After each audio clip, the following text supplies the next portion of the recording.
मानव सेवा से राष्ट्रोत्थान के नायक श्री बृजलाल भट्ट, पद्मश्री 2026।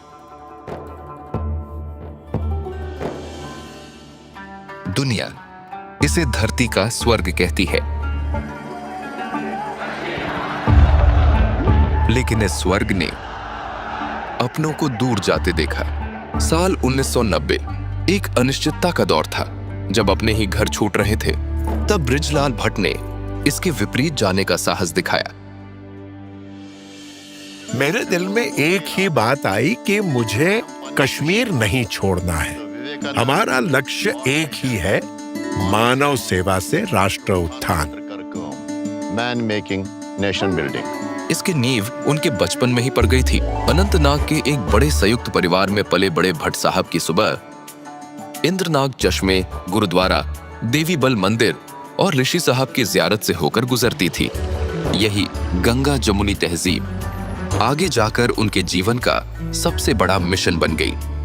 वे पिछले 55 वर्षों से नागदंडी के श्री रामकृष्ण महासम्मेलन आश्रम और विवेकानंद केंद्र के सानिध्य में सनातन धर्म के मूल मंत्र, मानव सेवा और वैश्विक भाईचारे का प्रसार कर रहे हैं। 1996-97 के कठिन दौर में भट्ट साहब के नेतृत्व नागदंडी आश्रम ने माता खीर भवानी में भंडारा शुरू करने की ठानी। शुरू में भंडारे में माता खीर भवानी मुश्किल से 400-500 लोग थे, पर बिना किसी परवाह के हम बस आगे बढ़ते गए और मेरी अर्धांगिनी हर मोड़ पर मेरे साथ खड़ी रही।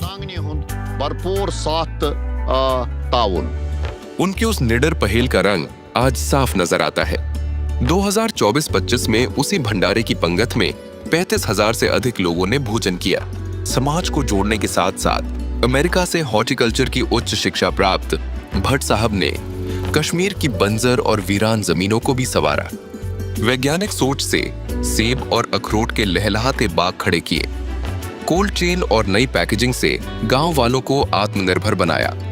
युवाओं को योग शिक्षा शिविर, संस्कार वर्ग और युवा सम्मेलन द्वारा सही दिशा दिखाई ताकि उनके हाथों में कलम हो। अब वे नागदंडी आश्रम का विस्तार कर रहे हैं ताकि एक साथ 400 लोग वहां ठहर सके।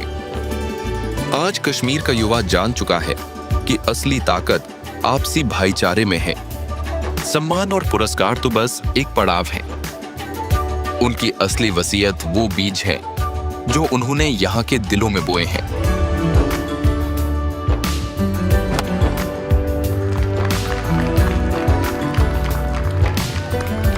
जब हमारे युवाओं का जोश और माता पिता का होश एक साथ आएगा, तभी हमारा कश्मीर फिर से एक खूबसूरत गुलदस्ता बनकर महकेगा।